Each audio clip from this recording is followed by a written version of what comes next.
হাজার হাজার বছর ধরে লুকানো এক রহস্য অবশেষে উন্মোচিত হচ্ছে।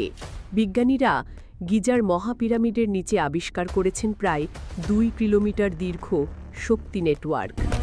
এটি এতটাই উন্নত প্রযুক্তি যে ইতিহাস নতুনভাবে লিখতে হতে পারে। আর ভেতরে পাওয়া গেছে এমন তথ্য যা মহাকাশ ও নক্ষত্র সম্পর্কিত, যা নাসা আজ সম্প্রতি আবিষ্কার করেছে। কিন্তু প্রশ্ন হলো, এত উন্নত জ্ঞান তারা পেল কোথা থেকে? ভিনগ্রহীরা আনানো কি, নাকি আধ্যাত্মিক শক্তি?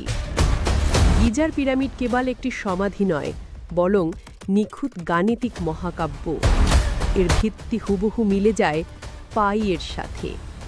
আবার নকশায় দেখা যায় সোনালী অনুপাত ১.৬১৮। কিন্তু এসব জটিল গাণিতিক ধারণা তো উদ্ভাবিত হয়েছিল অনেক পরে। তাহলে কিভাবে ৫,০০০ বছর আগে প্রাচীন মিশরীয়রা এত উন্নত জ্ঞান অর্জন করেছিল? পিরামিডের ভেতরের কিছু কক্ষ এতটাই রহস্যময় যে অনেক অভিযাত্রী অসুস্থ হয়ে পড়েছিলেন। কারোর ক্যান্সার হয়েছিল, কেউ দ্রুত মারা গিয়েছিল। পরীক্ষায় দেখা যায় কক্ষগুলোতে অস্বাভাবিক রেডিয়েশন। আধুনিক যন্ত্রপাতিও সেখানে ঠিকমতো কাজ করে না। এত উন্নত সুরক্ষা ব্যবস্থা হাজার বছর আগে কিভাবে সম্ভব হলো?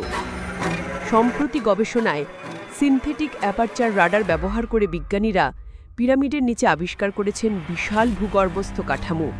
প্রায় ২ কিলোমিটার দীর্ঘ এই নেটওয়ার্ক শক্তি উৎপাদন এবং তারবিহীন শক্তি পরিবহন করতে পারত।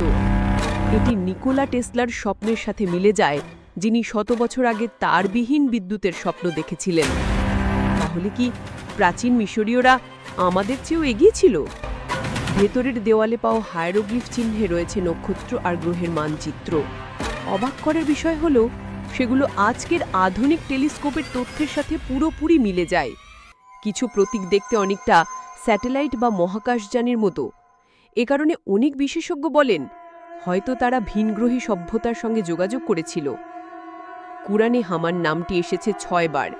প্রাচ্যবিদরা একসময় দাবি করেছিলেন এটি ঐতিহাসিক ভুল, কিন্তু রোজেটা স্টোন আবিষ্কারের পর জানা যায় প্রাচীন মিশরে সত্যিই ছিল হাইমান নামে একজন উচ্চপদস্থ কর্মকর্তা, যিনি নির্মাণ কাজ দেখভাল করতেন।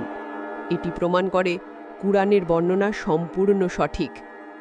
আবার কুরআনে ইউসুফ আলাইহিসসালামের সময় শাসককে বলা হয়েছে রাজা, আর মুসা আলাইহিসসালামের সময় শাসককে বলা হয়েছে ফিরাউন।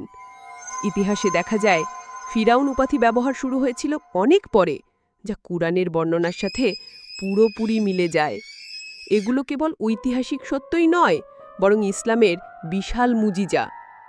পিরামিড তৈরি হয়েছিল ২৫ লক্ষেরও বেশি পাথরের ব্লক দিয়ে, প্রতিটির ওজন ২ থেকে ১৫ টন।